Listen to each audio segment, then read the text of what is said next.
Hey, I'm Steve Cottam. I'm the CEO and founder of Antstream Arcade, a place to go and play some of the greatest retro games you've ever played and compete with your friends.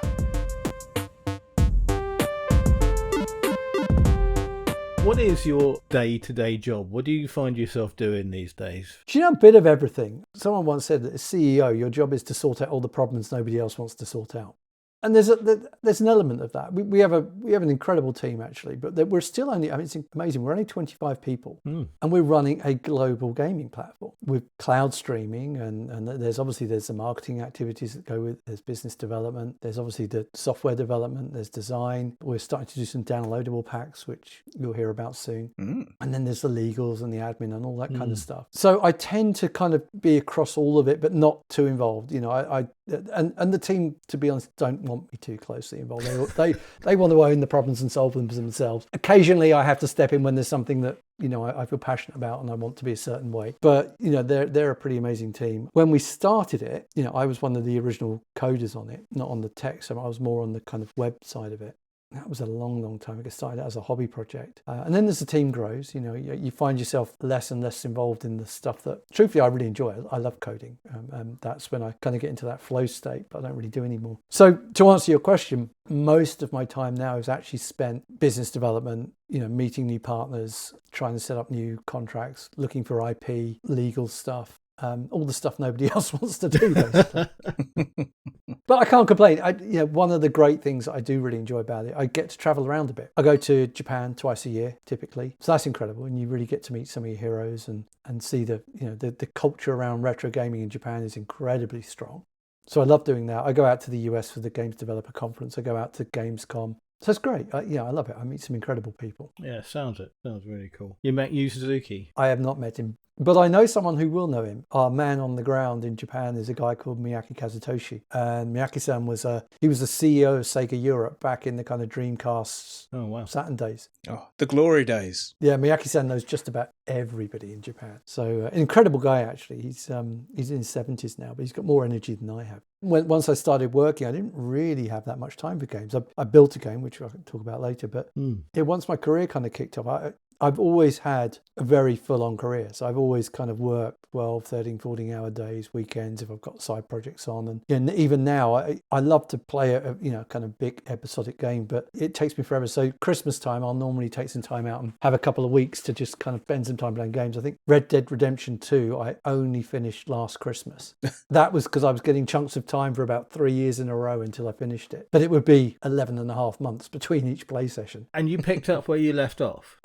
Badly. It would normally then take me a day or two to actually remember what the hell was going on. Yeah, if I take any sort of break from a game, I have to start again. No, there's a couple of games. So I don't know if you played Control. It's quite near the end, and it's where all the walls and things are just kind of disappearing and moving, and as you're running through the level, and this kind of rock track came on, which totally changed the kind of pace. But it was one of the best experiences I've ever had in the game. Absolutely loved it. I know I'm going back a bit, but I'm more of an arcade pick up and play. Snackable gaming is more me. I love that term. For Antstream, it's exactly the sort of thing you're going for, and I think that's probably where your market is. But arcade games and arcade gaming, and even arcade style games, not particularly in arcade, are great for that. You're absolutely right, and I'll give you some little interesting bits of data here. So the average person on Antstream plays 9 games every time they come in. Yeah. Or 9 little chunks of games. For literally minutes. Try one, try something else, try something else. It could be 3-4 minutes on one, or they might play the challenges. So we do lots of these little mini challenges for games. So they'll do those. Oh yes.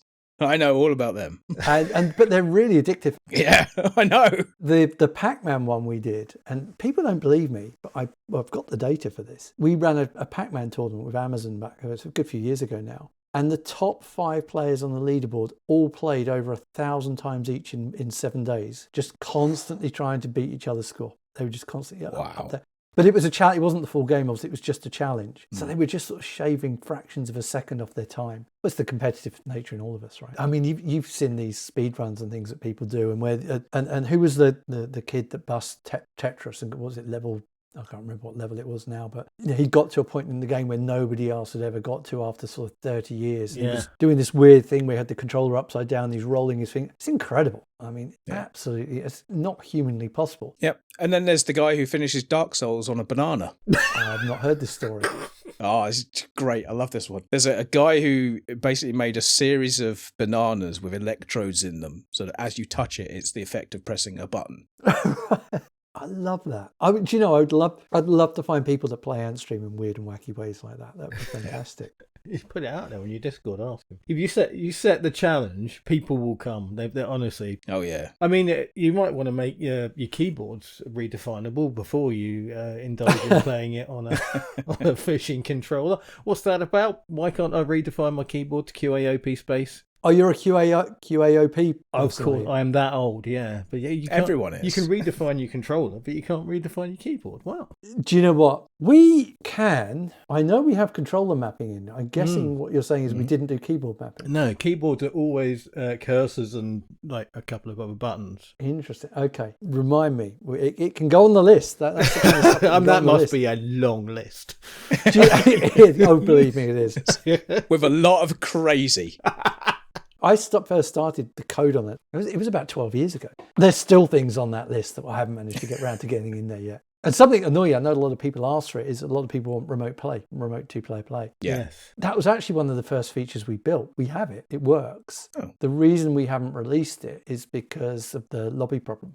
Right? And how do you join players up? And last thing you want to do is go and want to play a game with someone and there's not enough people there. But as we get more players, actually that's becoming less of an issue. So it will come. And we're looking at other ways where you might QR code, send it to your friend on a WhatsApp or something, they click it and they're straight in and you can play like that. Yeah, there's so many features we want to get into. But you should hook up with the people who are making the Amiga Live emulator, because they've done brilliant things. I know obviously you don't want to talk about emulation because it's illegal and you can't talk about that sort of thing. Emulation's fine. It's downloading ROMs. That's what's illegal. Oh, okay. So you're right on the ROMs. And I don't have an axe to grind with that. You know, I think actually that community has kept these games alive. I mean, they would have just disappeared off the face of the planet if it wasn't for that. Yeah. I do get frustrated. Obviously, we have incredible partners that we have rules and ways we've got to look after their IP. And you've got these pirate sites that just completely don't have to play by those rules. That's frustrating some. That's the only thing I know. You know, they can get away with stuff I can't get away with and wouldn't try. Yeah. But no, look, I think emulation scene's incredible. You know, just the stuff that's been done. Yeah, we owe a huge amount to that community. And we've got some amazing emulator developers in Antstream as well. That's one of the questions I had was, what do you, like on a technical level, what emulation do you use? Because obviously there's the stuff that we find on the net that some bloke in Basingstoke has made, and a guy in Seattle added to it, and then another bloke, you know, made a front end and chucked it out, and it does a good job sometimes. They're not always great, but some are better than others. But I'm guessing you guys have probably got like actual like proper source code from the original creators of things, emulators, like professional grade emulators rather than the handmade stuff that we use. Actually not. Well, we have our own emulator developers who've built their own emulators. So again, I won't go into too much detail on that. For example, we have a PlayStation emulator which was written by one of our guys in-house, and it was something he'd started building long before he came to join us. But you know, it's a really good emulator. I'm led to believe it's actually the most timing perfect of all the PlayStation emulators. But you know, some of these guys, they put decades of work into getting these things right. So increasingly, these are things we've built in-house. There's a few open source things that we use, but we're very mindful of licenses as well. So we've always tried to do it by the book. You know, that's one thing I set out at the beginning. It would have been a lot easier to break the rules. But I also knew we needed to win the hearts and minds of the people we wanted to license the IP from. So we had to do it in the right way. Yeah, you've got to be transparent about it, haven't you? You can't try and deceive these people and then be revealed later to be not ripping them off. Didn't do too bad for Spotify, did it? I mean, I'm led to believe that's what they did. They just put every song known to man on Spotify, launched it in Sweden, waited for the lawsuits to come in, and then did a deal. But I'm too much of a coward for that. One of the things that is the advantage, we always say that to our licensing partners, actually, if you put your game on Antstream, it's alive. You know, a lot of these companies have got these games, they've done nothing with them for 4 decades. Put them on Antstream, keep them alive. You know, you don't ever have to worry about it not being a live product.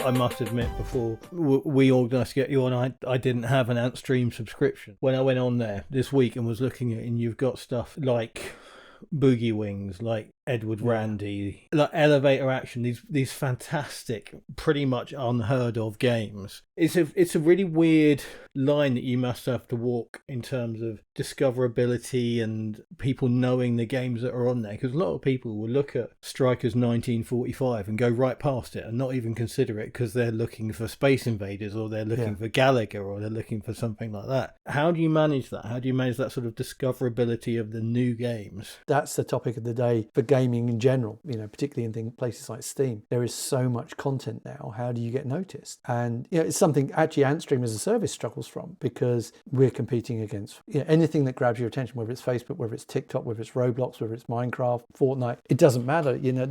People are increasingly spending their time in a very select, small group of products, actually. Yeah. I saw a statistic that about 50% of all mobile game revenue comes from 5 games. And that's the same 5 games that have been there for 5 years. Yeah. To answer your point, so one thing I love doing is surfacing those kind of obscure gems, and particularly the indie stuff. I love the new indie games that are written for original hardware. Yeah. Can't get enough of those. It's great, isn't it? It's incredible. But you're right in that when people come, if you look at the kind of broad kind of mass market, they gravitate towards things that they've heard of: Pac-Man, Space Invaders, Star, all the usual suspects. But that's where we can take a game and, what was that, Potty Pigeon, for example, and you can build a little challenge or a tournament around it, and then suddenly people will discover it. Yeah. But there's a lot of engineering and work that goes on behind that. We can only do so much of it. But I think we've got about 700 challenges on the platform now. Do you have like if you liked this, you might like this algorithm in there? I haven't looked at it enough. There's a similar games thing on each page. Yeah, and look, it probably needs some tweaking. I know it's something our CTO, a guy called Oliver Woods, he's very passionate about that. He's constantly looking at the data and looking at ways to really kind of improve the discoverability. And it's one of those things, isn't it, that less is actually more. When you start off, you think you've got to, how do I tell everyone about these 1,000 games? But actually, how do you work out what someone likes and show them the things that they're looking for? But then it becomes very out. It's like YouTube. YouTube will just serve me stuff it thinks I want to see. And it gets it wrong. You don't want to get it wrong, do you? It does. And then sometimes you get sick because it's just churning the same stuff over and over and over again. It's a really, really hard problem to solve. And I hate to use the word, but AI is really good at that kind of stuff. It's better at detecting patterns than people are. And we are starting to use some of that in the back end to kind of help us make those decisions. I found a cover from Micro Machines 96 that I want to use as our thumbnail, and I stuck it into Google Gemini. I said, can you make this look better? And it looks brilliant. Yeah. It looked genuinely brilliant. Previously, I asked it to generate an image for me, and it returned a line drawing of an almond. 4 times, wasn't it? 4 times. And I said, that's not right. That's a line drawing of an almond. And it says, oh, I'm so sorry. I'm going to try that again. Line drawing of an almond. It just kept on doing it until the point it said, clearly something's not working. So what I'm going to do is describe to you the image that I'm trying to create. It's funny, isn't it? I argued, and I don't know why I do it. I will sit there and argue with ChatGPT when it's getting something wrong, knowing it's not listening to me, knowing it's just creating a predictive response. I'll still argue with it. I love it. It's about a bizarre thing. But I think the thing is about AI, again, massive debate going on around that in the industry at the moment, and what the AI slop that they call it. At the moment, there's this kind of ethical debate going on it. But, you cast your mind back, when Spotify first came along, you can't compress audio, right? It should be analog. It should be a piece of vinyl, and I want to hear the needle pop, and no one cares. No. Everyone just wants the convenience. And I think the same will be true of AI. At the moment, people are worried about it because it's very threatening. The sad truth is, in time, once people get used to the fact that most of the content they're seeing is generated, but they just kind of become blind to it. Yeah. Well, there's that old Dead Kennedys album, isn't it? Give me convenience or give me death. And it's pretty much that.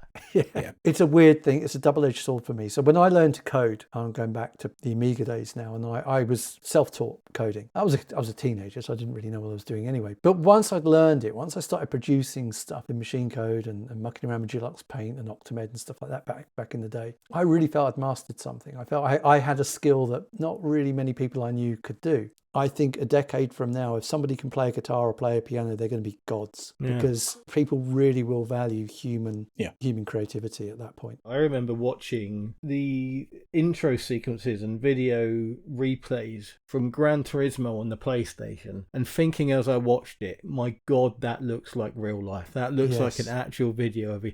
And you look at it now and you're like, was I high? What was going on? And and I just think even now you can see CGI in films. It's got to the point where you shouldn't be able to tell the difference anymore, and you can. And I think the same with AI. I think we will just start to notice it and just go, not to be crass. It's like fake boobs, isn't it? You always know. You look at fake boobs and you know. You don't know why you know, but you know. You go, those aren't real. They look nice, but you doubt the credibility. I think you summed it up perfectly. There you go. You cracked it. That's it. The AI debate is over. Yeah. When I was a kid and I played Manic Miner, it sounds weird, but my mind filled in the blank. In those, I've got a 16 by 8 pixel character. Yeah. In my mind, I had a real miner, and it was your brain just makes up the bits that you don't see. I've noticed you reference Manic Miner a lot in a lot of interviews. It comes up a lot. Can I just ask you, genuinely like Manic Miner? Because I cannot stand it. Absolutely love it. This interview's over, right? Let's. You're going to get us banned from the Retro Computer Museum. Did you know there's a shrine to Manic Miner in the library? Is there really? I didn't see that. I can, if you didn't play it when it first came out, I can understand why someone might not like it. I mean, it's very unforgiving. But that was the game that really first that was the game that I think I played first on the ZX Spectrum. No, I've got that wrong. So my parents, I don't think, wanted me to have a Spectrum because they saw it as a toy. So they bought me a Toshiba MSX because it was sold as a kind of educational computer, and they wanted me to learn a bit, which is actually, in hindsight, probably good judgment. So you kind of get shaped by your experiences. So Manic Miner was the game that was bundled with that. So I just played it to death. It's hilarious. I remember, it took me weeks to get past level 1. I mean, I'm doing it with my eyes shut now, but don't hold me to that. I actually can't do it with my eyes shut. But yeah, so I just fell in love with it because that was kind of my first real the first computer that I really fell in love with, and I really wanted to learn how it was made. And then it kind of stuck with me, and then obviously I spent time to complete the game, and then I wanted to rewrite Manic Miner, and there's lots of, it wasn't massively challenging, there's lots of information about how that code is written. I thought, well, where's the most unlikely place that Manic Miner should exist? Roblox. So I wrote Manic Miner for Roblox. And I haven't released it on there, but I built it. It works. I've got all 20 levels on there, and I was had the two playing to make sure all the mechanics and everything were perfect. When I was understanding how Matt wrote the code, he was a genius. Honestly, when you see just some of the techniques he used in that game, I mean, he really was way ahead of his time. Just the way he solved some of the problems. When we interviewed Ian Oliver, he'd think about a problem when he was just sort of away from his computer, and then when he came back to it, he'd just type in exactly what he thought of outside of that environment, and it worked straight away. When I think back, when I used to do that kind of stuff, it's weird how it gets into you. You do start thinking almost in code. It's bizarre. I'm not sure it's healthy, but you do. But that's a lost art now, I think. But again, with all this vibe coding that's going on, and coding's become copy paste, so nobody really needs to think about that. And yeah, it's a lost art. It really is. For me, there's a soul to video games. I really am this pretentious, by the way, all the time. There's a soul to video games, and it comes from the fact that people are involved in them. But I think it's gone away already before AI by the fact that it's not 24 people making a video game, it's 2,400 people making a video game, and it's already lost its soul. It's already become more a product than, I'm not going to use the word piece of art, because lots of games that are brilliant aren't art, but you know what I mean. No, I can kind of relate to that. I've never worked in one of those big studios. I've got people in the team that have, and they'd be able to answer this better than I can. But I can imagine, if you're in one of those big studios and you've got 1,000 people working on a game, not all those 1,000 people are going to be working directly with the designer and those core developers. So when you're a small team and you're all working together and you're all burning the midnight oil to get something done, there's a team spirit that goes with that. I'm not sure where that breaks. I'd always heard actually that the dynamic changes when you get past about 25 people. So we're lucky at Antstream because we are about 25, but we've still got that dynamic, I think. Yeah. As we grow, I hope we don't lose that. Peter Molyneux, for all his faults, people have opinions about Peter Molyneux. We won't go into that. But his new studio is called 22 Cans, and it's basically about if you get 22 people together who say, I can do that, rather than... Is that where that comes from? Yeah, that's what that name is, yeah. I like that. You get 22 cans together and you can achieve anything. That's the theory. That's great. Yeah, I actually really like that. I didn't know that. Yeah, it's really, really cool. Because I just always thought like 22 Coke cans or something. I was like, what the hell's it got? Like 22 cans? Yeah. It's how much Red Bull he has to drink before he makes a press release about his new game that doesn't exist yet. Yeah, well, there you go. So he had that crazy idea with the phone game, didn't he? What's inside the cube, and it's basically everybody just tapped. And the idea was that there was this a prize in the middle of this cube that was like invaluable. You couldn't put a prize on it, and it was supposed to be like you were going to be the god in his new god game, and it never happened. Oh, did it not? Oh, I remember playing that game actually. Yeah, if you go onto Eurogamer and have a search through their articles about it, they do some brilliant stuff on it. They interview the guy who won it and what he's up to now and what happened to him. And that was a great idea actually. When you think of it, conceptually, it was fantastic. I met Peter once actually. I've only met him the one time. I do remember him saying to me, I met him by accident. It was actually in a cafeteria line at an EA office once. and I just remember him saying to me, he gave me some advice when I was just getting into it, and he said, "Oh, make bold claims," which he certainly made his reputation on. He lived by that. He didn't, he just. But no, look, I mean, look, he's done some incredible stuff. And actually, the other thing, I don't know if I told him this at the time. So back in, it was 1991, 92, I think, maybe, Amiga Power did a winner job at Bullfrog competition. Oh, wow. And I entered that, and I made this little shooter game, and I didn't win, sadly, but I did get a mention. They printed the game in the magazine, and I guess I was kind of one of the runners-up. Anyway, the guy that won it was Demis Hazzabis, who now is obviously the CEO of DeepMind, or the founder of DeepMind. Yeah. So I think that proves he was a bit smarter than I ever was going to be. Peter made the right choice there. It reminds me of the Dizzy blokes. They won a competition on that Saturday morning TV. I remember seeing it, yeah. Yeah, and the prize was, I think, a Spectrum or Amstrad or something. They already had one. And they yeah, that's what we made this game on that we just won your competition with. They're good guys, actually. They were very supportive of Antstream back in the day. You don't have them anymore, the Dizzy games, do you? You had them and they've gone. Those games were owned by Codemasters, which was acquired by Electronic Arts. And we don't have a contract with Electronic Arts, which was basically the very high level version of that story. It doesn't mean they can never come back, actually. I mean, that's part of what I do, is trying to build those relationships and get things on. But, it's tough, because actually one of the problems you have, and this isn't about EA, right? This is just a general problem, that you've got new management layers in these companies now that weren't even around when these games came out, and they're not as passionate about those games as we are, and they've got targets to hit, and their targets are around the new releases and doing various things, because a lot of these games actually, the contracts were on a piece of paper in someone's attic somewhere, and they don't know who owns the music and who owns the artwork, etc. So it's quite a convoluted process finding out who owns the IP, and even sometimes the companies that own the IP, and they know they own the IP, but they can't prove it, and they don't want to take a risk. Yeah, don't get me started on that. The way IP is in law and stuff, drives me mad. Yeah, the Rights to Chips Challenge were at one point owned by a church in America, and who wouldn't give it up for anything other than like 100 times what they paid for it. It was just such a mad situation. $1 billion.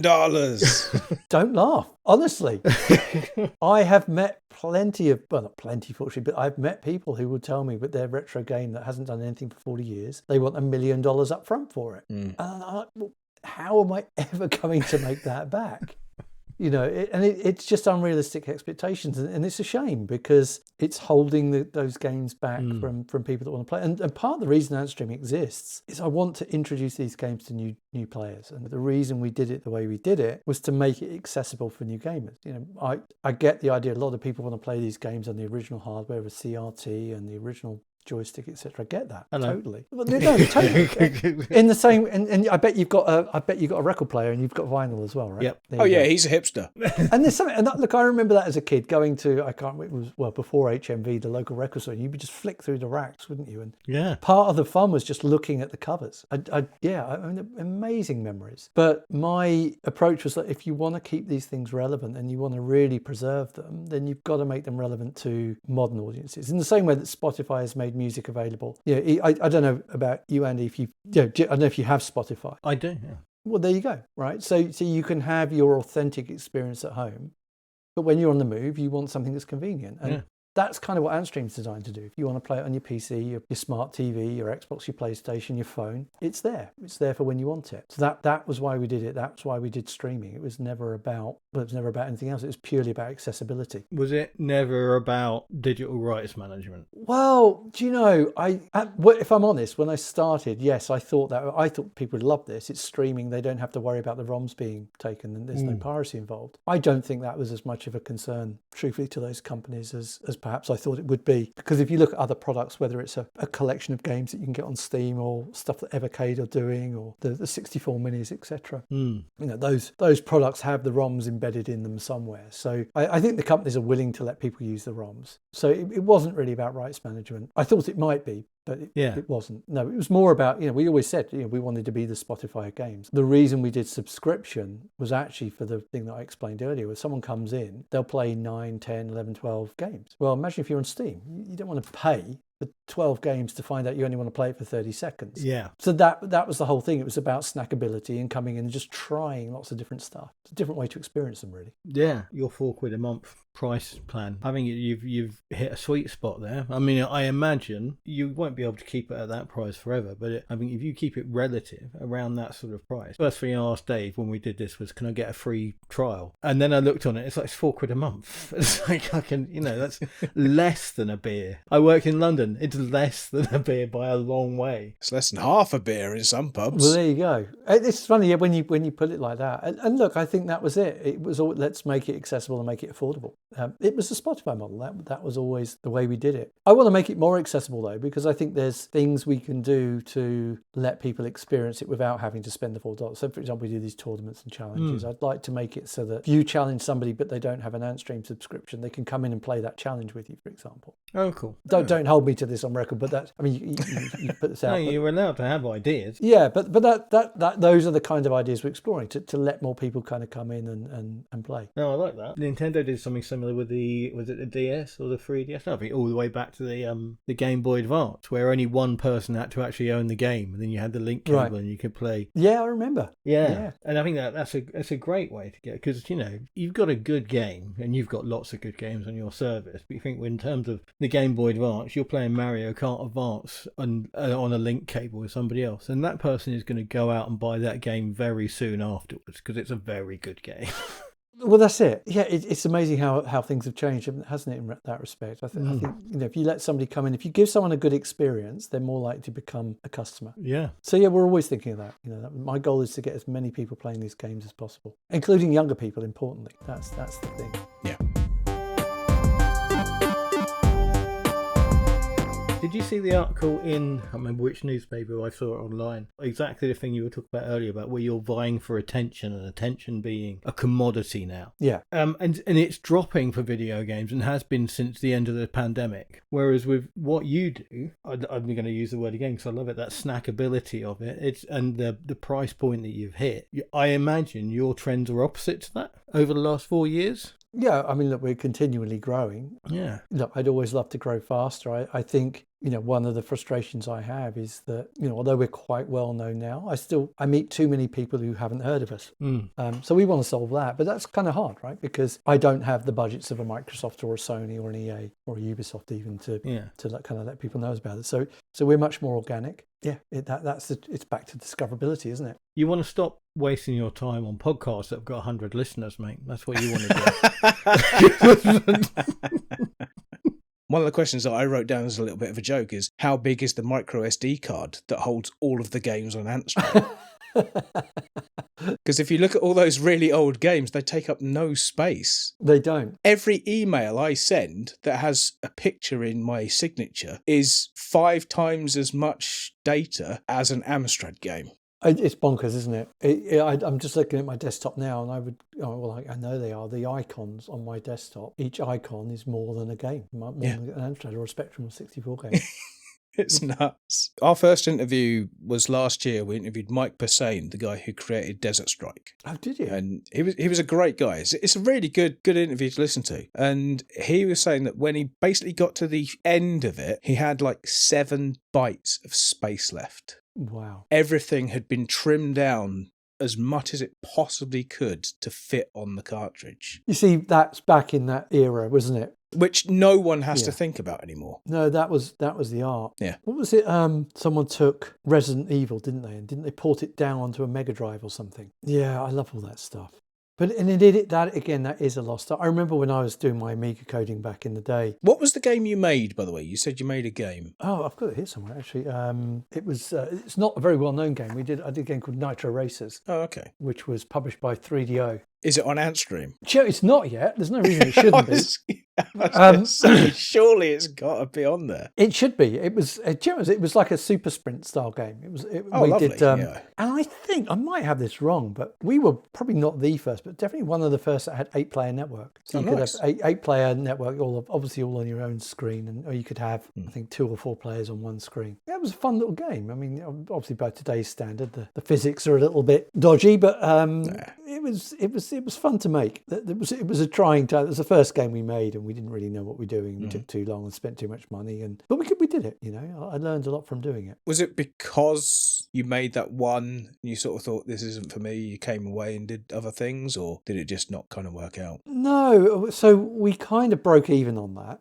Because we had a publishing deal, so we were kind of okay on that. Then I was doing another game, which again, looking back, I was very naive around how we were approaching it. And at the time I was working in the city, so I was an IT consultant up in the square mile, and my wages were paying the studio. I was literally paying for the studio. So that was my life for a number of years. I would go and work in the city. I'd be up at 6, back home at 7, straight on the computer, do some coding until I had to get some sleep. Back the next day, then drive up. Our office was about an hour and a half away, so I'd drive to the office on a Saturday, stay overnight, work the Sunday, come back. I did that for a year and a half. Jesus. Then I did another game, and we spent about 2 years making that, and that was going to be a PlayStation game, and it was kind of the best way I can describe it. It was almost kind of like a cross between a Zelda and a Tomb Raider. And it was really cool. We built this massive Bible of artwork. We designed all the characters, all the levels. And yeah, we nearly got a publishing deal actually on that, but then we didn't. And I just ran out of money on it. So I ended up staying in the city for a good few more years, and then started getting involved in data centers. And we were streaming. I was there when we started moving PCs from the desk into the data center and streaming Windows down to a monitor on the desk. Dumb terminals. Dumb terminal, yeah, exactly. That was probably 2012, I think, somewhere around there. I think G Cluster had just done the first cloud gaming service in Japan, and then a few years after that, OnLive came along. If you remember those guys, and then I remember thinking, well, look, the future is streaming, right? That's the way. To be honest, I thought it would happen faster than it has, but I thought the future of gaming is definitely going to be streaming. Happened to books, happened to music, happened to movies. Of course, it's going to happen to games. Yeah. So that was the other reason we picked streaming tech, and because it was always about, it shouldn't matter what you're playing, the experience should be the same. I hit play and I'm playing instantly. I haven't got to download, I haven't got to go to a shopping cart, I just hit play, I'm in. And it shouldn't matter if that's a Commodore 64 game or a PlayStation game or a PC game. I just hit play, I'm in. Anyway, so I remember thinking at the time, well, there wasn't really many GPUs in the cloud at that time. And I thought it would be madness to try and do modern PC games. So there's this huge problem with retro games where, it's pure piracy. It's a bit like the Napster days with music, right? And I thought, well, let's do that. Let's do what Spotify did and legitimize a service for all of these games and make it, for the people that want to pay, they can come in and pay. And that's how it was born. And when we started with retro, and the idea we roll forward. So ultimately, the idea was that we'd have a platform that would have every game from the first game ever created to the game that came out yesterday. But I'm a few $1 billion short, and I need another couple of decades. But that's the dream, right? That's the dream. What do you personally consider currently the line of retro? Oh, there's a question. I'm seriously thinking about what this genuinely means. I'll give you an honest answer here. For me, it's sort of PlayStation 1. So PlayStation 1 was the moment when I remember playing Wipeout and Ridge Racer. That came with my PlayStation 1. And it was the same with Street Fighter 2 actually before it. I always thought we'd never see arcade quality games in the home. Because at the time we had all these ports and they were never anywhere near as good as the arcade. And then the PlayStation 1 was the moment where that changed. That was the moment where actually got arcade quality in the home. And then from that point, actually the games in the house started to become better than what you were seeing in the arcades. So that was the defining moment for me. Once you got to PlayStation 2, of course it's retro really, but the graphics had kind of got to a point they'd smoothed out all the rough edges on the polygons and stuff, and there was more colours, etc. It was faster frame rate. Some of the rough edges. Oh yeah. Those PlayStation 2 games don't look great. Oh, well, it's funny because that's how I remember. It's a bit like you were saying about the Gran Turismo, right? I Yeah. remember the leap from PlayStation 1 to PlayStation 2. It was like, wow, this is photorealistic. Rose-tinted glasses. Yeah, it probably is if I go back. Actually, but you've also got modern retro games. Yeah. So I was playing Dead Cells, a while back. It was a fabulous game. Amazing game. I kind of call that retro, right? It's retro in its style. It's got that Castlevania kind of feel to it. Yeah. To me, that's kind of a retro game, but it's brand new. So it's really hard to pin a date on it, actually. I think it's as much a style as anything else. It's a good answer, and I think thank you, because I know you've got to be careful, because sooner or later, as you say, the bar moves with your product. As technology moves forwards, your product's going to move forward, and you'll be streaming PS2 games at some point. You'll be streaming PS3 games at some point. Absolutely. I hope so. Our line is the Dreamcast. We go accidentally almost. We say if the machine was released prior to the year 2000, that's what we consider retro, because we've got to draw the line somewhere, right? And maybe in 5 years' time we'll change and we'll move forward. I'm trying to remember now. What was the year of? I should know this. What was the year of Dreamcast? 1999. So it was the PlayStation. What it was that kind of PlayStation 1 to 2 era. Yeah, because it was only around for 3 years, the Dreamcast. What a machine it was, though. What a machine. Oh, it's brilliant. It was so good. He's in the club. Anyone who gets misty-eyed over the Dreamcast, you're allowed back. We love you for that. No, it was remarkable. And I was a big Daytona fan, actually. It was one of those games my wife had always beat me. But I always maintained that was because she was behind, and then it would give the car behind a little boost, wouldn't it? And let them take over. A little boost. Good God. But it was great fun. And then Daytona, of course, on the Dreamcast was fantastic as well. Yeah, good. So, yeah, I think that's retro. I'd call that retro. Yeah. I guess. Yeah, definitely. Yeah. It's a nice line, I think, the Dreamcast, because it is for arcade kids like us. Sounds like you spent some time in an arcade yourself. Me and Dave used to skip school to go to arcades back in Bedford.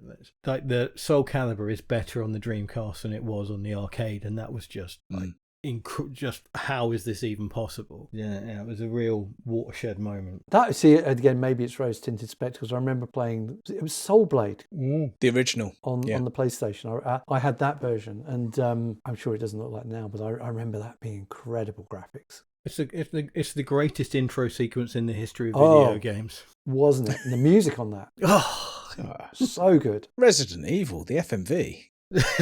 Oh, see, now I'm going to get kicked out of the club again. I'll tell you a true story. I'm a real wussy when it comes to horror stuff. I've never played Resident Evil. I was genuinely scared it would frighten me.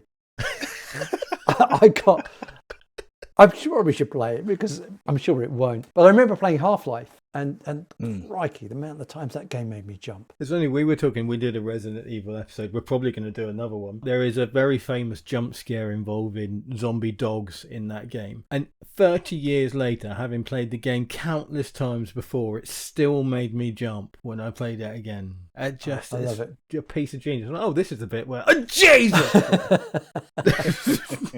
No, I'm terrible for that stuff. You've got 1 million subscribers now, or is it 500,000? Oh, no, more than that. We've had something like 3 million people come through the door so far. It's amazing. You've done just brilliant, and I'm patriotic in the old-fashioned sense, which basically I'm not a racist. I love a British success story, and I think it's great that On Live came and went, Gaikai came and went, Stadia came and went, and you guys clearly saw that. If you didn't try and stream a PS3 game 10 years ago, then you might actually succeed in streaming something. We don't make enough of that because actually, when you think about it, I think we're the only streaming company in the UK. Yeah. And there's only a handful of streaming companies worldwide. And, we are a UK streaming service, streaming globally, and we should be shouting about that. We should get like the government to start talking about that because you're right. It is a success story for the UK. We've still got lots to do. Don't get me wrong. But yeah, no, I'm very proud of what we've achieved. Again, I don't know if you know this, but the Xbox Retro Classics on Xbox Game Pass, that's us. That's all Antstream tech. So we kind of run that as well. So no, it's absolutely incredible. But truthfully, I wish I could remember that day today because you tend to just get caught up in solving problems. Yeah. We're all guilty of this actually in the company where we're constantly seeing the problems and the things we want to fix. Sometimes actually, instead of stepping back and saying, wow, what an incredible job we're doing, we're beating ourselves up a little bit for not doing better. Yeah. So it's really nice to hear you say that. And I really appreciate it. Do you know what? One thing I wish I was better at And I'd say this is one of my weaknesses, actually, is that I'm very Vulcan-like. I can kind of keep my emotions in check, which is brilliant sometimes because I can kind of keep my cool under pressure. But equally, you know, we can have a big win and I'm just kind of flat. I'm like, right, great, right, now, what's next on the list? Yeah, it's something I need to be better at, is taking more of those step backs and appreciating what we've done. What would you say are the biggest setbacks you've had Oh. in your time? Because obviously there's games and sets of games that you've lost. Like I think a big one last year was the SNK games. Yeah. Was that a planned thing or was that an unexpected thing? Yeah. It took us a bit by surprise in that, you know, SNK were, and again, I've got to be a little careful what to say, but, you know, they've been a good partner of ours for a long, long time. And, you know, I think sometimes companies go through change of hands, they get different management come in, and the people that we were dealing with towards the end weren't the people that we started with, and they wanted to do a different thing. Yeah. So, you know, I don't mind saying, I think they wanted to do something with Blacknut, which is a streaming service, and they have their own subscription channel in there. And I think they just wanted to try it. I don't know how that's doing. I'd like to think they'll come back to Antstream at some point. The other big kick was when we lost some of the Warner stuff, which was Mortal Kombat, Smash TV, some Joust, some incredible, you know, the Midway collection. But again, that wasn't personal. It was just because they had something else they wanted to do with it. And the people that they partnered with at that point said, well, we want to do this and we don't want it on Antstream because that might affect sales or whatever, right? Yeah, I don't know the actual reason. I'm speculating there, I should say. Again, you know, look, we maintain good relationships and we'll work to get them back. You know, it's never nice when stuff leaves the platform. But then also we're constantly bringing new stuff in as well. So I think since then we had a lot more Disney stuff added to the platform. We recently just added, I don't know if you're fans of it, but Mr. Do has just come on the platform. Yeah. We had some of the Tatsujin stuff and the Truxton games come on, Turrican. Oh, I love Truxton. Yeah, it's brilliant, isn't it? You mentioned Evercade very briefly earlier. Do you consider them a competitor? I'm friends with Andrew and the team there. So what's the word for a friendly competitor? I guess they kind of are, but maybe different. I think if you're going to go and buy Evercade, you're a collector. It's a different audience. I think it is. Yeah. I think, but if you're going to come and play Antstream, you're less like you're a Spotify kind of consumer, right? You just want the convenience of it. So I think it's different. That said, we do have some collectors, and I love this. That, you know, they're big collectors in retro, but what they'll do is if a game exists on Antstream, they'll play it on Antstream because they don't want to take the cellophane off of the thing that they just paid $400 for on eBay or whatever it is. So, perfect. Which I thought was quite funny, right? So, but that's a true story. Yeah, true story. Yeah, so yeah, competitive slightly in the same way that, again, it's attention, isn't it? You know, in some respects, I think anybody who's trying to get attention, whether it's Evercade or Facebook or TikTok, we're all competing for someone's time. I don't want to sound like I'm doing a sales pitch because I'm really not, because Dave told me I had to be nice to you today because genuinely, Steve, all the questions that when we were talking about questions, all my questions were a little bit like, why don't you do this? Why don't you do this? And he was like, we've got to be positive. He's a nice guy. Just be nice to him. But I've got Evercade and I've got all these. I have 1,600 physical video games, and I'd never even considered Antstream, but I couldn't talk to you without having tried it myself, could I? That would be foolish, and I've tried it myself, and it genuinely, I'll probably let that subscription roll so that, you know, when me and Dave talk about a game and we go, let's go and have a look at this, when we do Mil Miglia, the Great 1,000 Miles Rally as an episode, we can go and play World Rally on your platform because it's easy, and when you finally get multiplayer figured out, it'll be even better.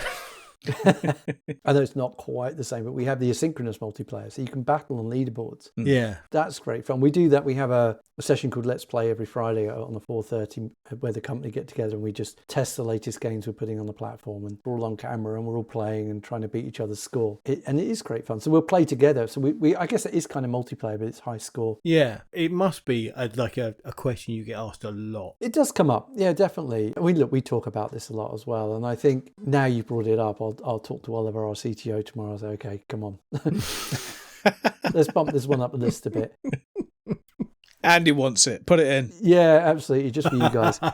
His page is £4. I'll tell you what, get to 101 listeners and it's in, all right? No, it's a really good point. It is a really good point. And it's not that we don't want it in there. Of course we do. Yeah. It is a small team trying to do a lot of things. And actually, when you've got a live service, you spend so much energy just keeping the thing alive. You don't have as much time as you'd like to add the new features. I found an amazing game today. Let me get this right. It is called Tapeworm Disco Puzzle That's a fantastic game. That's Alistair's game, Alistair Lowe. Obviously, do you know Alistair Lowe? He's an indie developer. So that's a new game, or fairly new. I think he did it a couple of years ago. 2021. Yeah. He's the same guy that did Flea, if you've ever played Flea. Yeah. I've read up on it today.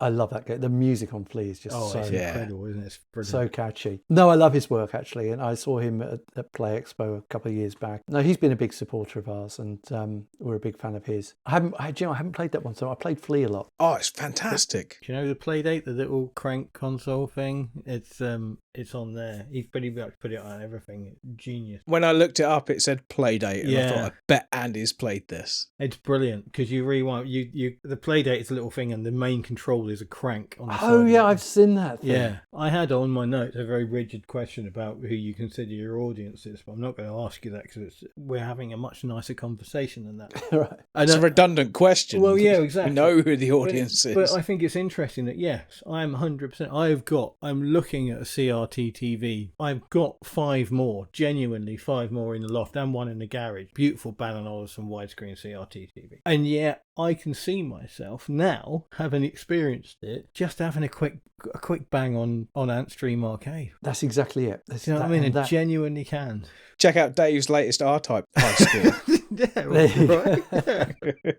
Actually, that's our CTO Oliver's his favourite games. You should battle with him. We need to get that QR code sorted out so you can send it to a friend and they can beat it. Yeah, that's got a good idea. I like that. You asked about audience. I'll tell you, actually, it's quite surprising, the even spread of kind of teens to 20s, 20s, 30s, 30s, 40s and above. It does surprise me. When we go to the various trade events, it's dominated by teens. Yeah. That just early teens and kind of, I guess 8, 9, 10-year-olds just sit and play for hours. Can't get them off sometimes. Where does that data come from then? Is that part of the user profile, or is that... Because obviously if you play it on a console... Yeah, you get less data than if they subscribe through something like Epic. Yeah, so it's extrapolated. So we kind of have there's places you can get data and places you can't, but we have to broadly assume, and you do tend to see that the playing patterns are fairly similar. I'm sure it's not going to be exact, but broadly speaking, that's where we understand it to be.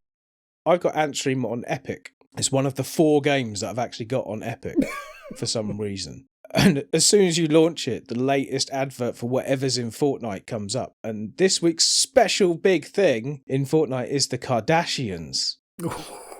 Okay. Wow. If there was ever something that would make me want to play something less, that's exactly it. The thing is with that, though, and I'm not trying to be politically correct here, but it kind of says something about it. I mean, that'll be there for a reason. Yeah. Oh, yeah. I guess it just shows how broad gaming audience is. We grew up being the nerds, the outcasts. You play video games, you're a fucking loser. And now people who watch the Kardashians also play Fortnite. Yeah. It's funny, isn't it? Because, again, look, obviously I'm old school just by virtue of the fact of when I was born. I find it hard to play on a virtual controller, or we have it on that stream, but I find it, I like buttons. I like a gamepad. So, I can't play on the screen. My son's like, what's the problem?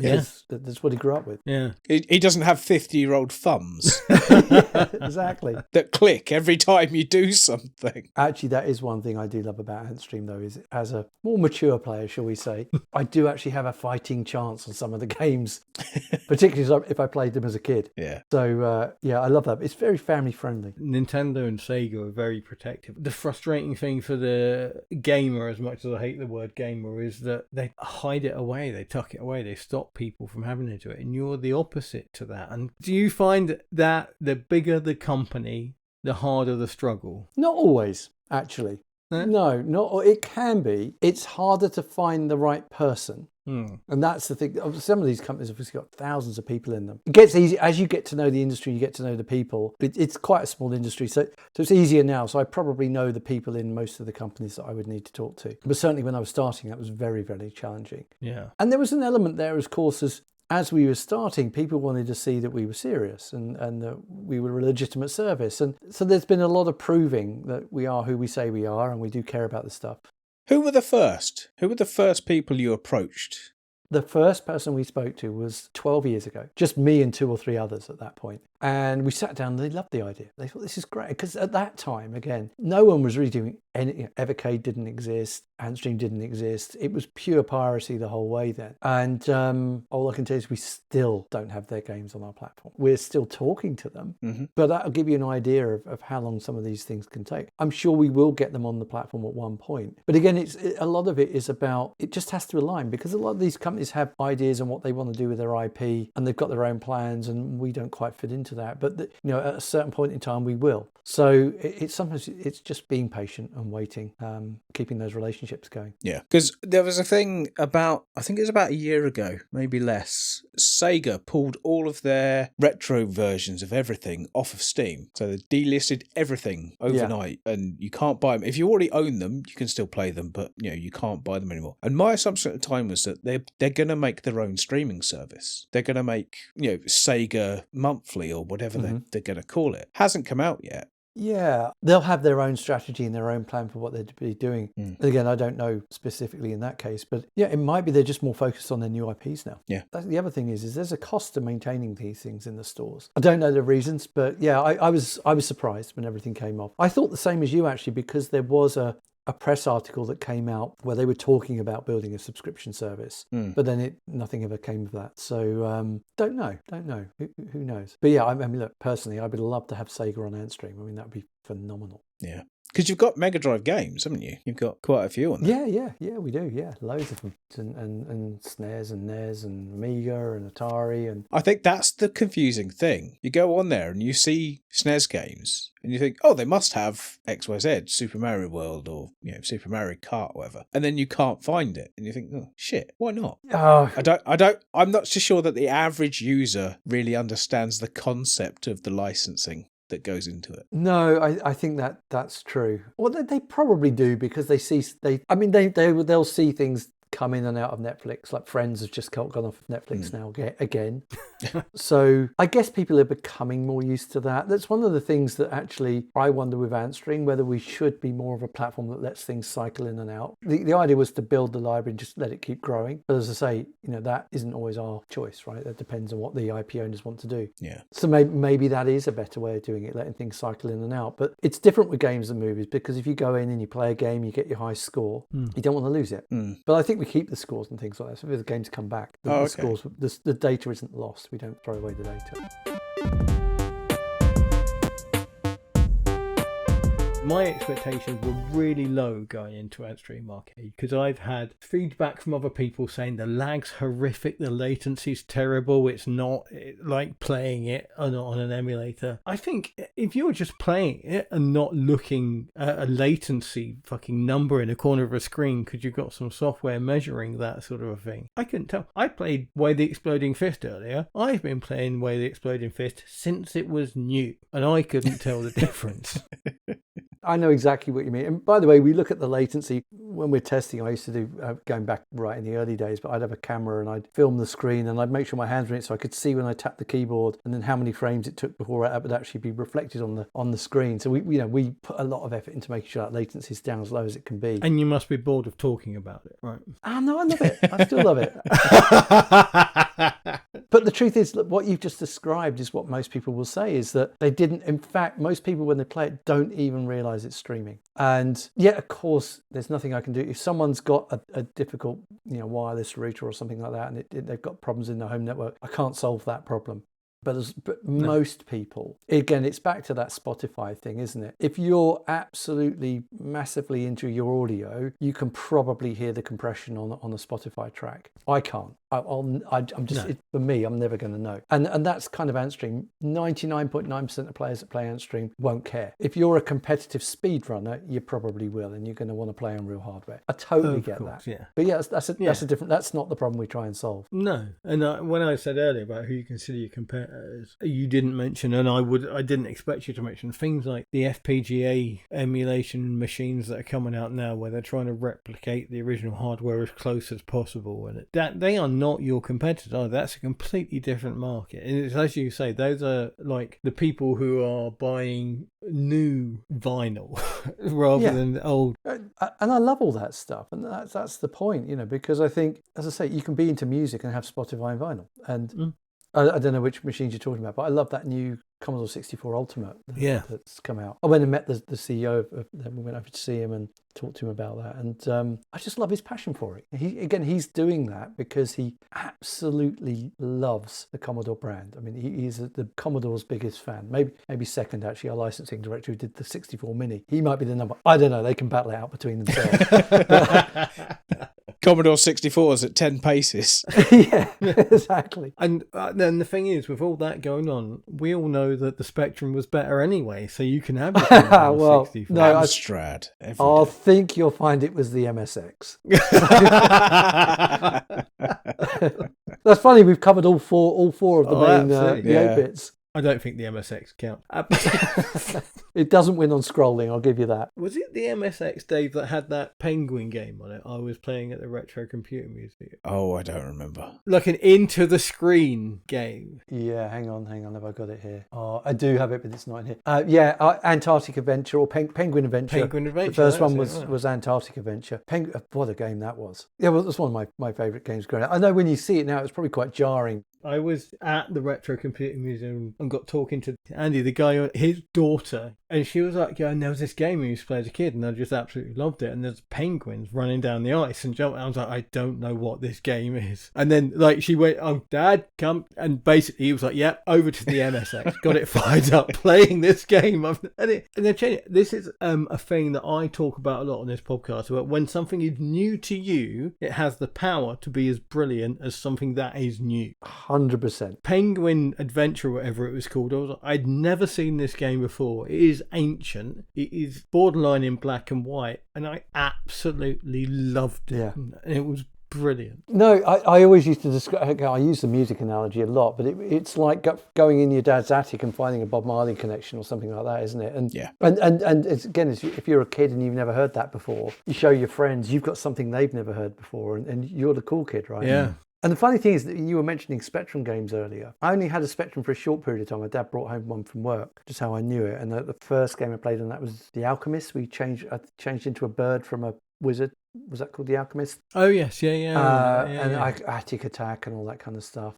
I like the Spectrum games more now than I did then. There's a charm to them. There's a real, the way the graphics work, even the colour clash, there's just a charm to the way those games are put together that I didn't appreciate. When I was a kid, it was just, sorry to say this, but at the time I thought, well, the Commodore 64 had better music and it didn't have the colour clash. And of course the MSX was better than both of them. So, but now I see the charm of all of them. Even the Amstrad, my wife had the Amstrad CPC 464, she calls it, and Roland on the Ropes was her favourite game. So there's just something unique about all of them. Dave is our resident Amstrad nerd. Did you have that one, Dave? I didn't have Roland on the Ropes. Did you not? Actually, no. What was are you a general Amstrad fan rather than not a particular machine? Or Well, I had the Amstrad CPC 464. Oh, you did? Right, okay. So, yeah, for quite a few years. I remember they built it wasn't a games machine, it was a word processor and it had a green screen. And I remember there was a Batman game on it. And then I wrote an Arkanoid clone on it. I remember doing that back in the day. Do you mean Breakout? That's a private joke, mate. No one knows what you mean. There are literally 3 people in the world that get that joke. Sorry. I can imagine like Breakout and an Arkanoid, and that was like if you were learning coding, that quite an achievable goal to make work. Yeah, it was pretty basic, to kind of get started with. Did you ever have the magazines and you type out the games from the magazines? Oh yeah. Did I? Never worked in my life. But that was satisfying, wasn't it? I remember you spend hours typing those things in. Great memories. Fantastic memories. The weird thing with that is I think that's what put me off learning programming. What, the typing it in and it didn't work? Yeah. Yeah, that's exactly it. Well, the ones where it was really painful, where they would have, the listings were written in BASIC, but obviously certain things need to be machine code if it needs to be sprites and things moving around. So they'd poke it into memory as data, which was essentially the machine code. It would just be pages of numbers.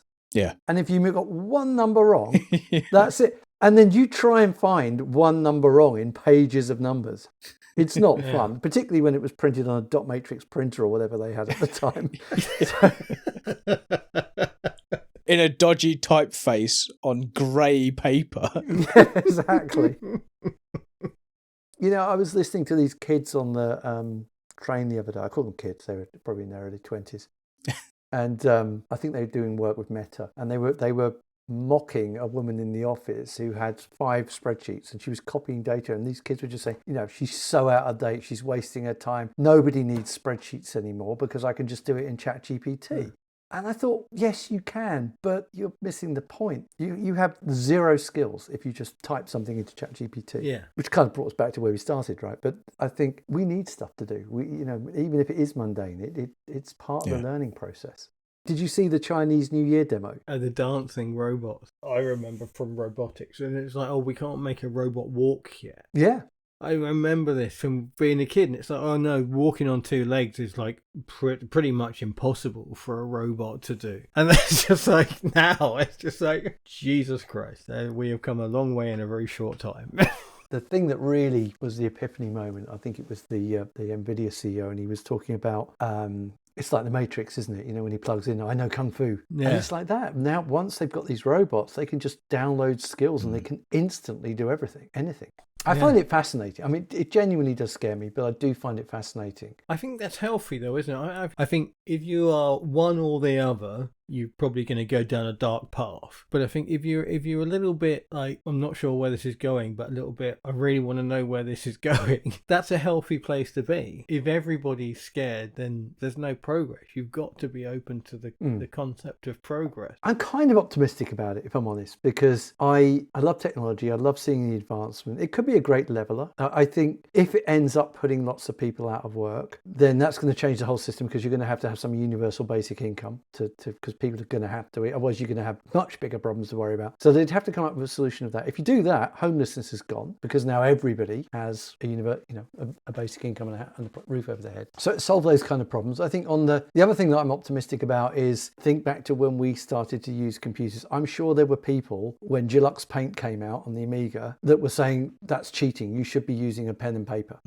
And then when Photoshop came out, well, that's cheating. You should be drawing pixels. And it's just an evolution of that, isn't it? When my grandfather, when he was around, I remember, he was a farmer actually for most of his life, and he left school at 14. I think he went into the war. I think when he was about 16. Mm-hmm. So he didn't really have a massive education by today's standards. He didn't go to university or anything like that. And yet his knowledge of maths and English and his handwriting were far greater than mine, even as when I became an adult. He could remember things from maths because of the way it was taught, which if I don't have an Excel spreadsheet or a calculator, I'm lost. So we'd already started to lose that. I guess that's my point when computers came in. I hope we don't lose even more. There has to be a base level of education. If I have faith in anything, it's a faith in a basic human condition, that we will not just throw away the human condition to a robot, to a machine, to a program. I just don't think we'll let it happen. It's quite deep. I was going to say, we're getting way deeper than we normally do. Sorry, guys. I love it. I love it. It's fascinating, because I think in terms of, we were so desperate to make things easier for ourselves as human beings that sooner or later we'll turn around and realise that we've lost something along the way. That's the trap, isn't it? And that I think we are all seduced by convenience. That's why TikTok is so successful, and because it's very, very, you'll just sit there and scroll through stuff which is pretty meaningless and mind-numbing, but somehow it pulls you in and you just want more and more and more of it. And I think your Eastbourne, is it Arndale Centre down in Eastbourne? I think it is, isn't it? The Beacon now, we've rebranded. Well, it's probably been done up, but if it's anything like our local shopping mall, half the shops are closed up, they're boarded up. That's because people are buying on Amazon because it's convenient. Yeah. But they're the same people are saying, isn't it a shame our high streets are closing down? But you're still choose convenience over it, and it's a human condition a little bit. I was at an event about six or 7 months ago. At the time, it doesn't really matter, but and it was a group of investors who were getting kind of close to retirement, and they were telling me about all the AI things that they're investing in. And I said to them, what are you going to do when you retire? One of them wanted to go to Australia and save the Great Barrier Reef. Another one wanted to go and have a remote farmhouse up in the mountain and work on his cars. Another guy wanted to go and do something in the rainforest. Another one wanted a rescue centre. And I said to them all, it's really interesting. You're all investing in a world you don't want to live in. Think about it, right? Yeah. We're all building something, but when it comes to our time to retire, most people, not everyone, but most people want to get back to nature and real life. So I find it fascinating, and hopefully we find, this is deep, but I hope we find a way to balance the two, because we've got to progress. The alternative isn't worth thinking about. Yeah, no. Terminator, Skynet. Yeah, that's it.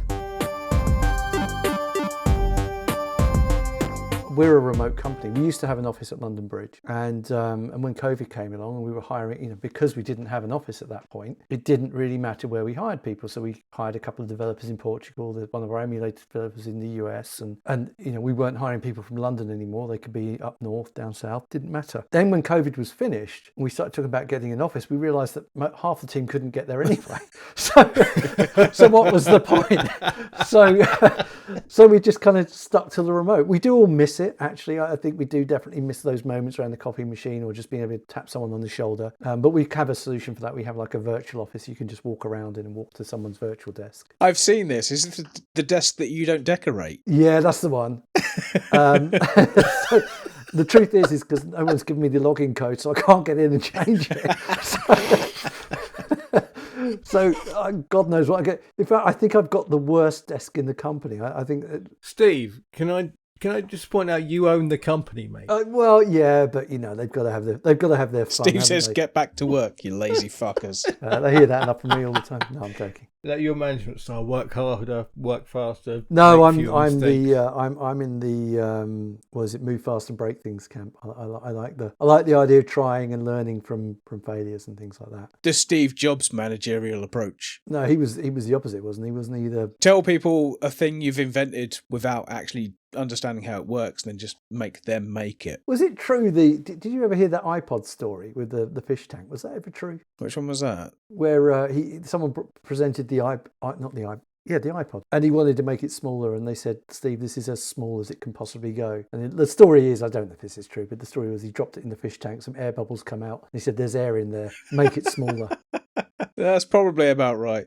What's that controller on your right up on the shelf there, Steve? Is that a Stadia controller? Oh, yes. A trophy of a fallen competitor. No, do you know what?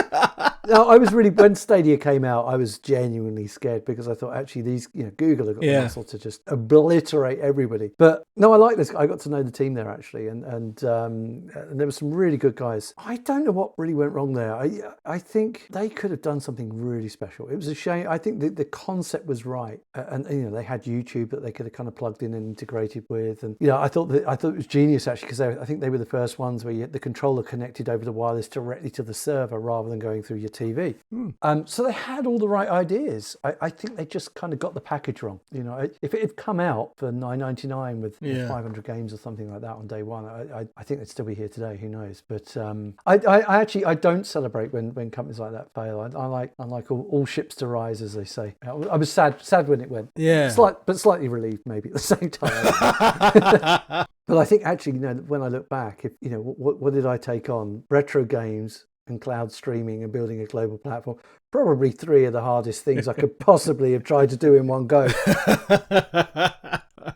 But yeah, we're still here. You've got a smile on your face, Steve, so you must be enjoying it. I do. I'd be lying if I said there weren't stressful moments, but it's, I don't know how to put it. I genuinely love what we do, and I still love the games, and I love the people I work with, but I'm still only scratched the surface of what I want to do with it. So, still a lot more to do.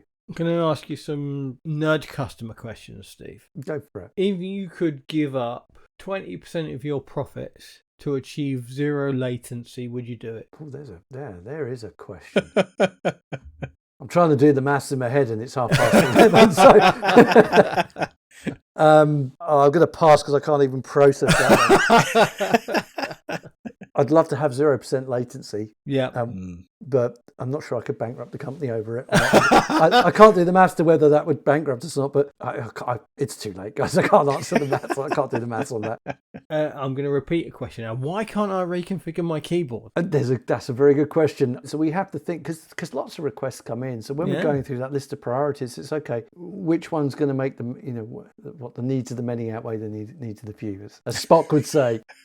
But actually on the QAOP, you'll like this. When we were first, before we'd launched, Darren, who I mentioned earlier, I had this argument with him, and he straight away went to QAOP, and I said to him, no, it's the cursor keys. And so I'll take the rap for this. This was my idea, by the way, because QAOP, yes, makes sense if you played the Spectrum, but bearing in mind we were trying to bring in new audiences to this. Yeah. And how were keys mapped on modern games? So I wanted these games to feel natural to people that had never played them before, which was how we ended up with cursor keys. I will concede we probably should have put a WASD and allow people to put it the other way around. Look, ultimately, you're right. We should have keyboard mapping in there, and it is on the list. We will get there one day. The very long list.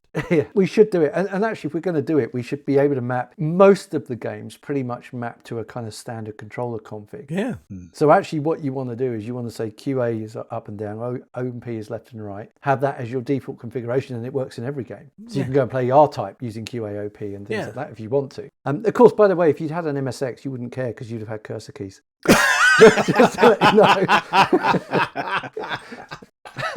So, Xbox are losing the current console war. Is that a concern? Not really. I think, again, what's going on with the console wars, I don't tend to... I know Sony obviously has a lot more units and Nintendo Switch obviously has a lot, but I wouldn't underestimate Microsoft. They know what they're doing. They seem to be moving to a service model, which actually I think is quite smart. If you think about, again, the way things are moving, if you can play your Xbox on any device, that was the dream with Antstream as well. So I can kind of relate to the direction they're going in. I think they're thinking further ahead rather than where they are today. So I know they've had a lot of flack for it, but yeah, that's a good team over there. And actually, I will say, I'm going to defend them a bit because I talked to them. They care. They really do care about the players. Yeah. There was a service called, and I know some of the guys that did it. I don't know if you ever remember a service called Game Tap. Yes, I've seen that. Yeah. I still remember the brand and the whole thing. Yeah. Yeah, that was Antstream 20 years ago.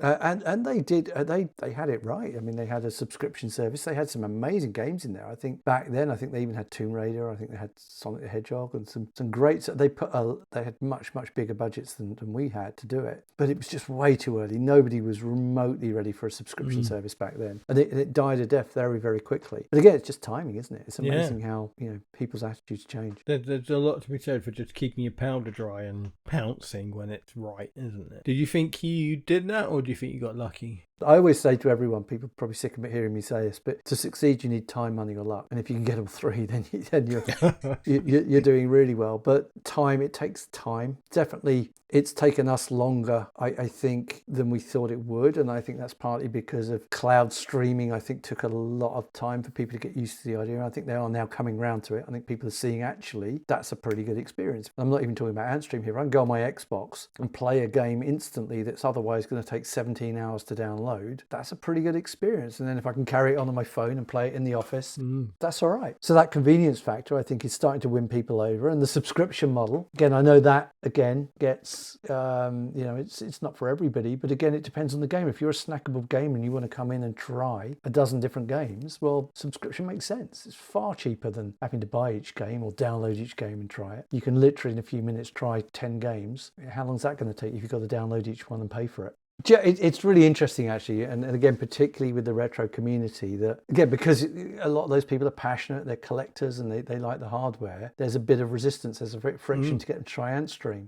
I've lost count of how many people like yourself, once they try it, go, oh, okay, now I get it. Yeah. So, yeah, I guess we've just got to do better at convincing them to try it in the first place. The first time I got up with Dave to go to the Retro Computer Museum, I was really surprised that they've got all this original hardware there. They've got an MSX. They've got every version of Spectrum you can imagine. They've got a QL, you know what I mean? They've got every Amiga that exists. Every single one of them has got a flash card plugged in the back. Really? None of them are running off a cassette or a tape or a cartridge, whatever. They're all running off emulated software. But nobody cares. Well, actually, I'd never really thought about that. Everyone wants the authentic experience until they've got a load of tape. It's like, yeah, how authentic do you really want it to be? It's funny because obviously I can see your collection behind you, and it looks fantastic. And one of the guys in our studio again, I think he's got every single PAL Sega Mega Drive game. Oof. He's a massive Mega Drive fan. How many is that? A lot. It's a lot. Yeah. He's got a whole room dedicated to just that. Jesus. But yeah, I guess my vision for Antstream was the opposite of that. You've got a TV and it's mounted on the wall. There's no cables. You've got a controller and you can play anything you want. If I've got 20 different pieces of hardware, well, I've either got to have a pretty complex cabling system, or I've got to constantly unplug and move things around. And to me, that was quite a lot of friction. You should see my SCART switch setup, Steve. Honestly, it's ridiculous. And by the way, I'm fanatical when it comes to frame rates. I can tell if a game is 50 frames or 25 frames or 30 and 60 if it's the NTC stuff. I can feel it. I always remember that when I was playing on the Amiga. If it wasn't full 50 frames a second, I could feel it. Yeah. So it matters to me a lot. But no, you're right. Believe me, if you could feel it, if you could feel the latency, I would have the engineers working on it day and night until you can't. If you, as long as you've got a good network, you shouldn't notice. There's a couple of things I've sort of wondered about. What's the process for getting hold of ROMs from a company? It depends, actually. So yeah, some companies are very firm on it. They have their copies of it. Yep. Some companies don't have it anymore, and they'll say, "Well, can you find a copy, please?" But but they'll check it to make sure it's authentic. So every ROM is checked to make sure it hasn't been hacked or modified and stuff like that. Yeah, but the most of the bigger companies, they're in control of their stuff. They know what they're doing. But some of the smaller independents, they don't have the source code anymore. They don't have the originals.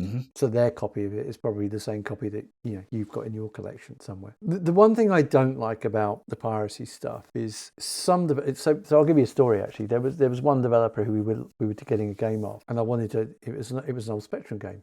I won't say which one. And he couldn't afford the train fare to come to London to see me. It was only 30 quid because no one had paid him for like 20 years and he'd been unemployed for a long, long time. Yep. And that's actually one thing I really love about Antstream is that we've been able to get some of these early developers that create the games that we love. We're able to, it's not a huge amount in some cases depending on the game, but we're giving back to them something. And that's quite important actually. And I think that's the side of it that I guess people don't see, that if every time someone downloaded a ROM, they'd paid, even if it's 50 pence for it, right? Some of those guys wouldn't be in a fairly desperate situation that they're in. Not true in all cases, because a lot of the games disappeared and they changed hands and they're now owned by a corporate or whatever. But there is a human side to it as well. We talked to Ian Oliver, and he was saying about the rights that they had, or the rights that he had left over the last sort of few years. He sold off just to generate some money for Graham Baird, a guy that he worked with very closely who died recently, just to generate some money, because they were doing nothing with it. They still owned the rights to the games they'd made, in 83, 84, 85, but they were doing nothing to sell those games to anybody. So it was let's sell the rights and just get some cash. Yeah. If somebody else is going to actually produce a product and get those games out to somebody, then that's great. It makes sense. It does frustrate me sometimes where someone has an IP.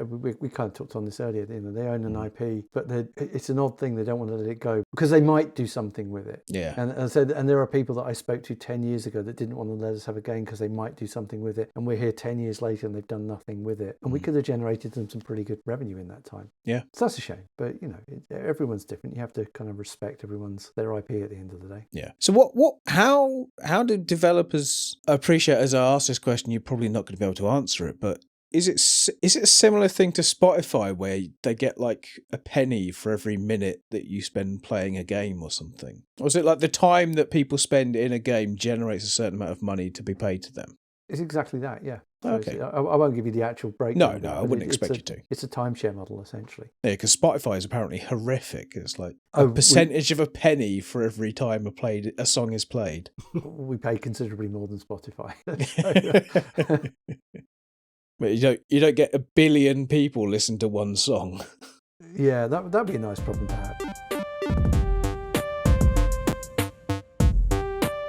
You feel like, as a company, you're in a period of growth at the moment, Steve? Yeah, no, we are. We are sort of continually growing. As I say, it's fairly organically. We don't have these big marketing budgets that some of our and again, when I say competitors, I mean other people competing for attention. I mean, some of those companies have hundreds of millions of dollars a year to spend on marketing. We're very organic, so we kind of rely on the community to kind of spread the word and get us out there. I first read about attention as a commodity, like literally today. Is it something you've been aware of for a while? Yeah, no, I'd say that's something we thought about. I've always thought about it in that way, actually. You know, if I'm going to convince somebody to come and spend their time on Antstream, what else have they got in front of them? And it could be a TikTok video, it could be a Spotify, it could be anything. It's just catching people at the right moment. Have you seen those things that pop up on YouTube Shorts and TikTok, and it'll be a 30 seconds of a video or a film, right? And it could be a film from the 80s, 90s, doesn't really matter. It could be a random film that I never would have thought to watch. And they don't tell you what the film is. And then you have to scroll through the comments to find out what the film is. At that point, you're really engaged. Yeah. Right? Because then when you find the film, then you'll go search, where can I watch this film? Yeah. Is it on Netflix? Is it on Google? Is it on Amazon? It's become like a marketing method. And I found myself watching movies that I would have had zero interest in. And actually, I'm not interested enough to sit there and spend 2 hours on it, but I'm interested enough, if it's available for free or it's $1 or something, I'll pay for it. And then I'll kind of jump through the movie at kind of 30 seconds, watch it. And I'll watch the whole movie in about 10 minutes. Because I wasn't that interested anyway. But the point is, it grabbed my attention. And I guess the same kind of thing, if you happen to see an Antstream ad, I don't know why I keep talking about potty pigeon, but it's the thing that keeps coming to the top of my mind. But you saw an ad for that and it catches your attention, and then you can click it and you can go and play it instantly. Yeah. And then you discover Pac-Man and Space Invaders or something. You know, then again, it's an impulsive thing. Where I think we want to be is where there's something for you to do every day. There's a reason for you to come back. Leaderboards, challenges, etc. Your friends, whatever it is. Yeah. So that's the stuff we're trying to build into it. You said your friends and that. I thought there was a bit of a gap there. I couldn't see a way, despite the fact that I found Dave, I couldn't find a way to send him a message and say, I'm going to beat your score on iTop or something like that. You're going to try. Yeah. No, we don't have messaging in there, actually. It's a really difficult thing because, again, we're a small company. We don't have the bandwidth to police it. Yeah. Is probably the truth. Yeah. And actually, if you guys are good friends, I'm sure you chat on Discord or WhatsApp or whatever. If you want to send him a message and tell him you've beaten his score, you've got plenty of ways to do that. I didn't think we really needed to build that into the... Now you have a phone sat by your side. It's going to be easier to type it on your phone than to sit there on... you use a keyboard, but if you're on an Xbox gamepad, trying to navigate a virtual keyboard. So now, whether or not we'd ever have messaging in there, I don't know. But for now, I'd say that's not an immediate thing. I don't think. Can I offer a counterpoint to that? What you're doing then is making people leave your platform to go to another platform. Yeah, I could see us letting you send little emojis or something, bragging rights to kind of just prompt somebody to come and do it. But the problem with putting text in is it only takes one person to start doing something abusive and find out they're talking to someone who's underage. Yeah. And then we've got a whole different world to try and deal with. And we're just not big enough for that at the moment. That's not to say it would never come. There's a book called The Lean Startup, actually, it talked about this. And they did I might have this wrong, but there was a bit in the book about a company that built an app and they built a messaging service and they were testing it out with the users and they kind of said, well, why haven't you invited your friends? And the answer to the feedback they got back was, you're expecting me to get my network that I trust and ask them to join an app that they've never heard of before? No, not going to happen. Not until we've got a relation. They had to really get in and know and love the platform before they'd be prepared to put their social currency into it, if you like. So anyway, we'll go down a rabbit hole with that one. Short answer is we don't want people sending dodgy messages and upsetting the audience. What's been the single game that you wanted the most but couldn't get? Gradius. Yeah. Yeah. Well, actually, look, to be fair, there's so many, and I'll never say couldn't get, just haven't got yet. Yeah. But look, I'm a big Konami fan. So for me personally, I'd love to see the Konami games on. But of course, some of the Capcom stuff, some of the Sega stuff, Nintendo, I think Nintendo is probably the only one I would say, because they have their own hardware, that would be probably less likely. I don't want to do anyone else's service down. I think Nintendo do a good job at what they do, but I mean, it's silly. I think we've done a much better job when it comes to retro and the experience. But, I guess we're independent. We've got more freedoms to do things than perhaps they do. I don't know. I think that there's more they could do there, definitely. I remember the first time I came across you as a brand, was on I think it was a Reddit or a Discord, and basically a user came in and just started a conversation and then started trying to lean it towards Antstream. That I think as a marketing strategy didn't work. It was a long time ago. Right. But it was just like, you were clearly here just to sell Antstream Arcade. And you're not pulling the wool over anybody's eyes. It didn't last very long, but it was just like, that was, perhaps that's what fed into my negative experience before this last couple of weeks. Yeah, it's a shame. And look, do you know what? Look, again, I don't even remember that. I don't know when that was. But, we've had lots of people working in marketing over the years, and they tried different things to get the word out. One thing I say to the team now, actually, just go in, be yourself, talk about retro. People will see the association and know you work from Antstream. Doesn't mean you've got to talk about Antstream. Just go and talk about what you love in retro. Yeah, we've been talking about Gradius. We don't have Gradius on Antstream, but it doesn't mean we can't talk about it. So yeah, it's just learning. Right, it's just learning how to navigate this stuff, and you do make mistakes early on. So yeah, we're getting better. Thing is, there's no one approach that works everywhere, is there? No, there isn't, and I think I'm a bit of a marketing cynic in that I know. I come back to that point I said, time, money, or luck. Right. Well, if you don't have a lot of money to do your marketing, well, you need time, and if you're trying to grow a business, you don't have much time, so you need some luck. Yeah. I use the Power World. Do you remember when Power World came out? And Pokemon with guns. Yeah. Now, I don't know if that was marketing genius, whoever came up with Pokemon with guns, or it was just a snippet that someone said. And of course, the media, because the controversy around it, just blew up and everyone downloaded it. That's the luck element, right? If somebody says something and everybody latches onto it. I was talking to someone today about Among Us. And I didn't know this until recently. I was reading an article, and Among Us apparently was struggling. Yeah, it had been out years before it took off. Yeah, I only found that out recently. And then, of course, COVID came along. It just happened to be the right thing at the right time, and it just propelled to success. So that, again, that's the luck element. And often when you look at these things, it's timing and luck is the thing. If it's not money, it is luck that gets these things through and that gets them to take off. But you can't plan that. No, you can't make it happen, can you? No, that's the other thing. Trying to force it. It's interesting hearing what you're saying, time, money, and luck. We may have a tiny number of people listening to us. We sit here and we're talking to you now, and we're going to go away and we're going to spend days editing this conversation into something that we are proud to put out. And I think if you put out a quality thing, then it exponentially increases your luck quotient, if you like. Doesn't that kind of prove the opposite, though? Because if, as you say, you're putting out quality, but if you had, if I don't know, again, let's say, I don't know, Jack Black happened to listen to it and then tweeted, "Oh my God, this is a great podcast," you'd have 1 million listeners. That would be a lucky thing. The quality's the same, right? That's what I mean with the lucky piece. Yes, but I think if it wasn't a great podcast, he wouldn't tweet that, would he? Of course. I guess when I say time, money, luck, the assumption is that the quality is there by default. I always say when I go over to Gamescom or GDC, I always go and look around the indie zone, and we always comment, see these amazing, some of the most beautiful indie games you'll ever see. And it's heartbreaking to know that some of those games will never be successful, they'll never break through.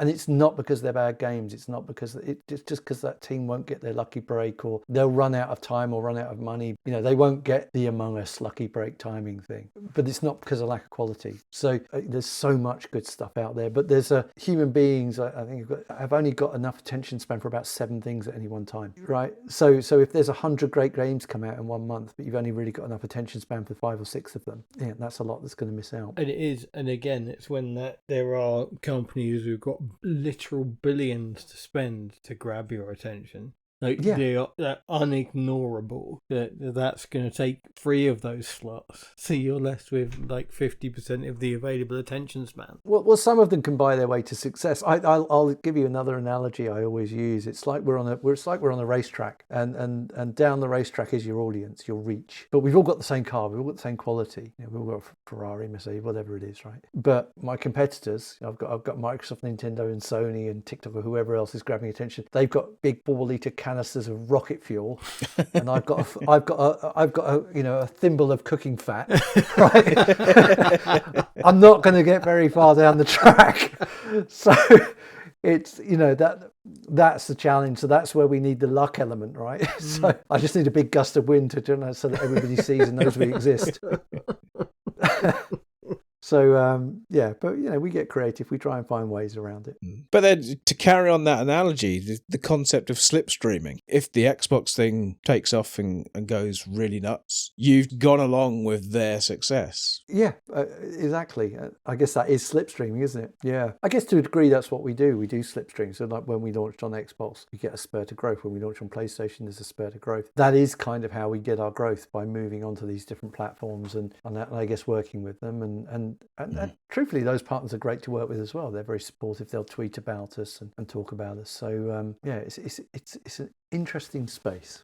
When's the Steam launch happening? Oh, now there's a controversial one. And why has it taken so long? This is what my son keeps asking me.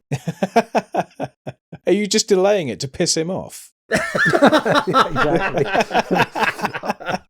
I'm sabotaging my business just to get at my son. That's the kind of spite I can get behind. Yeah.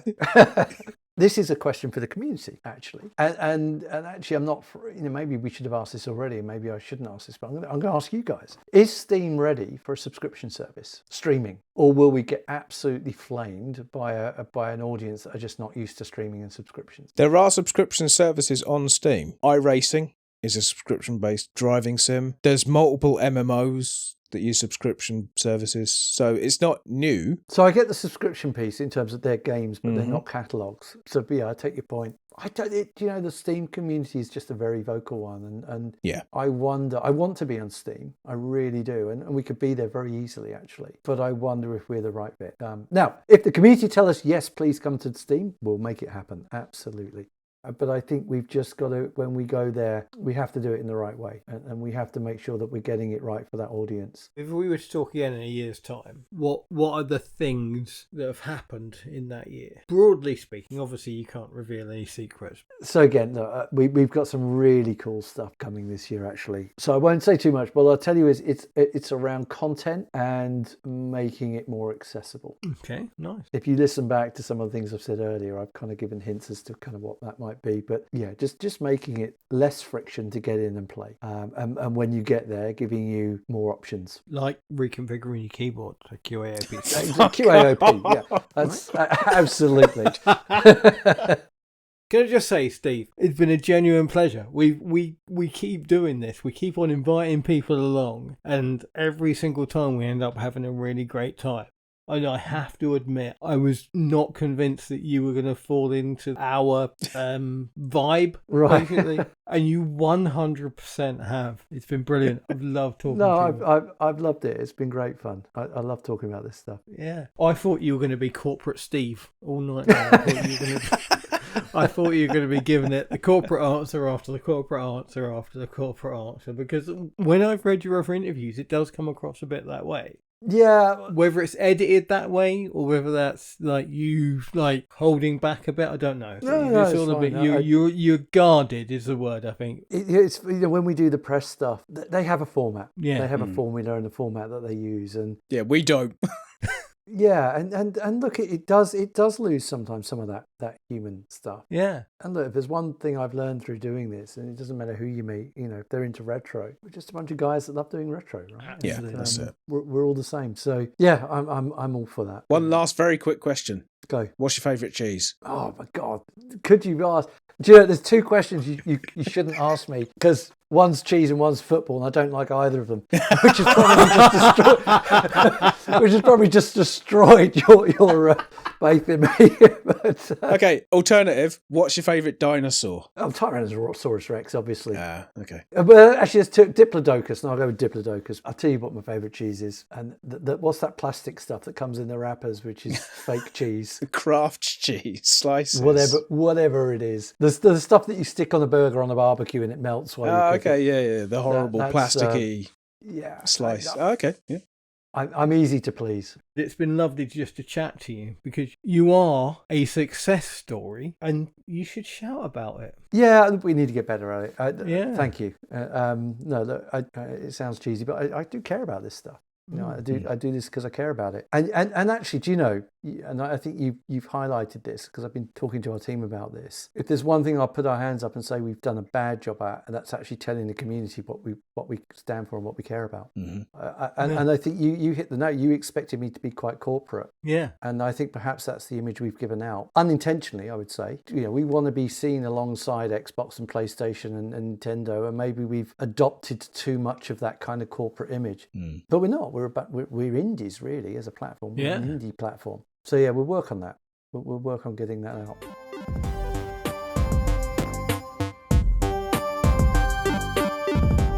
Next time out, we've already planned the next time out, and this is something that's going to happen quite a lot this year. It's a 30th anniversary episode of a game, a series of games, and there are, I think we have got penciled in, so don't hold us to it because it might change, 6 or 7 episodes that are 30th anniversaries of games. Dave, tell us what the next one is. So the next one is Metal Slug, the arcade / Neo Geo series that is, I think, the high point of that system. You say Metal Slug, you get an immediate image of an immediate game straight away. It's like today you say Tomb Raider and you've got all these mixed up different versions of Tomb Raider. You say Mario, you've got all these different mixed up versions of Mario.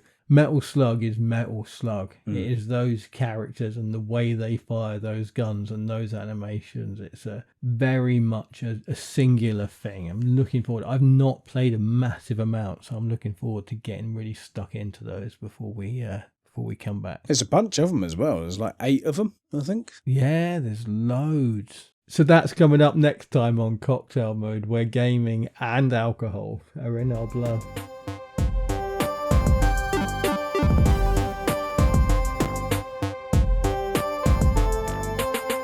Have you ever come across anything like us before, Steve, honestly?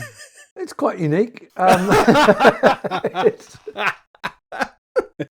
It's great fun. Look, I love talking about this stuff. And do you know what? You guys are clearly passionate about it. I mean, clearly very passionate about it. So what's not to like? It's great fun.